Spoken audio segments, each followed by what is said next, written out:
What is going on, football fans? The New York Giants took on the New York Jets in the first preseason game of the year. And normally, of course, these two teams meet up week 3 when, you get more extensive action.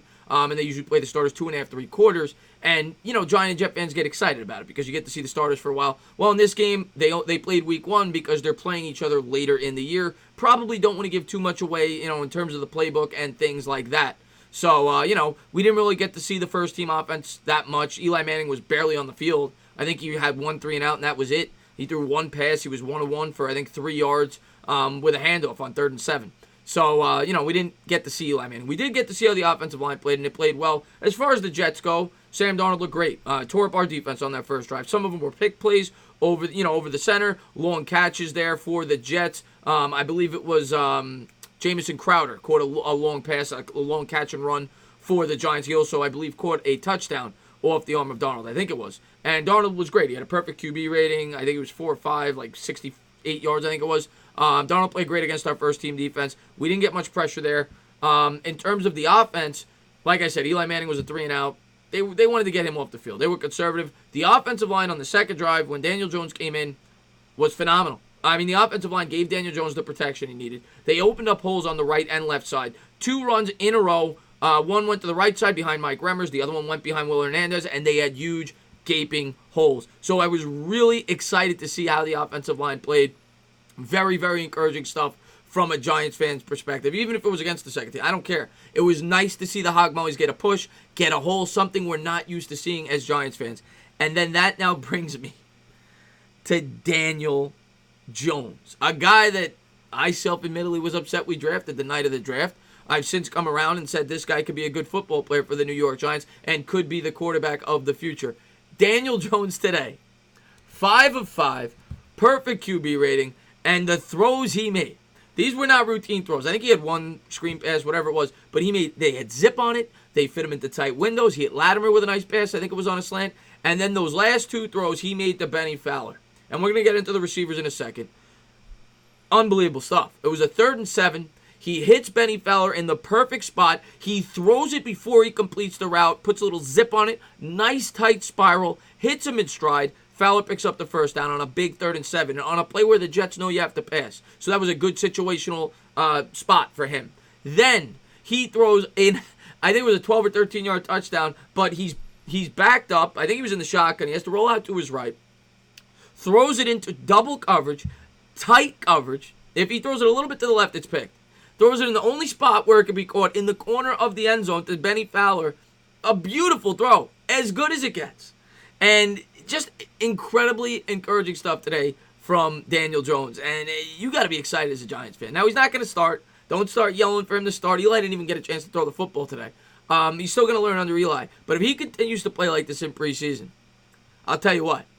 Eli's going to have a lot of pressure these first couple of games to come out and play well. And that's what we want as Giants fans. We want Eli to have pressure because it's sink or swim time, Eli. You got a guy behind you that's lighting it up, and he's got talent. So if Eli's got something left in the tank, he's going to have to prove it this year. That's for sure.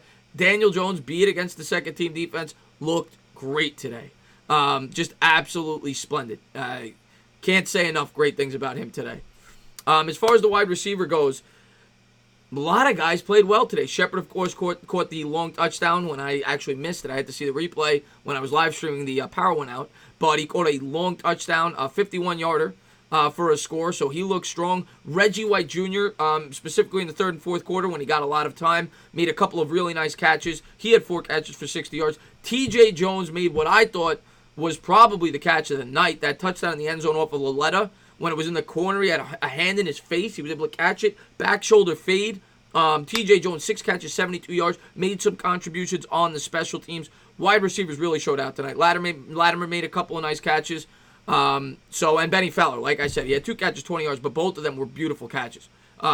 More so throws off Daniel Jones, but Benny Fowler, we've heard, has looked great in training camp, and he looked strong again today in preseason. So some of these guys are really making cases for themselves to be big-time contributors at the wide receiver position. C.J. Conrad made a couple of catches, wasn't really as involved as I would have liked. Evan Ingram didn't play today. They didn't really use the tight ends that much in the offense today. It was more of the wide receivers. But like I said, the offensive line, even though we didn't have a great yards per carry, they did open up some gaping holes, and I was encouraged by that. The first team offensive line. I don't care much about the second team. And then as far as the defense goes, the linebacker position, I was really impressed with Davis and with Conley. Tay Davis and Conley. And what was interesting, Goodson really didn't get to play that much. Goodson was on at the end of the game. You know, he wasn't in there with the first team, the second team. It was Davis and Conley. So it seems as if they have surpassed Goodson on the depth chart. And Goodson, probably due to injuries, has opened up the door to give these guys an opportunity, and they did not disappoint tonight. Both those guys were all over the football field making plays, and I love what I saw to Davis. I mean, we all know he's pretty good in pass coverage. You know, that people have said that he could be used in that money backer position, but he made a really nice tackle, a downhill tackle against the run for a loss. He looked strong today, good anticipation skills. Same could be said for Conley. Conley made a couple of nice open field tackles, so I really liked what I saw out of them. We didn't get much of a look at the front part of the defense, but what was interesting to see is that they used Dalvin Tomlinson in the middle. They used B.J. Hill on the outside, and then, of course, Dexter Lawrence on the outside. So they really had 3D tackles up there at the front. They got some hog mollies. They want to crash the middle and stuff the run. So I just wanted to make note of that, how they used the defensive alignment there up at the front. Now, in terms of the secondary, Julian Love made a couple of nice plays, but the guy that really stood out to me tonight was the guy, Ballentine. I mean, Ballentine continues to really, really impress. And he was returning kicks.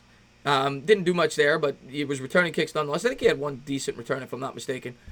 Had one pass interference called on him after they replayed it. It wasn't initially called a pass interference, and he definitely held the guy's arm. But regardless, he had great technique. He turned his head at the proper time to face the ball and then to bat it around down with his left hand. He is showing his speed. He is showing his technique. Really like seeing that. And then, of course, he came up with a brilliant interception where it was almost a carbon copy, where he was chasing the wide receiver down the outside, on like a fly pattern, and he turned his head at the right time, went up, and came down with the pick. So really encouraging stuff tonight out of Ballentine. Really like seeing that from him.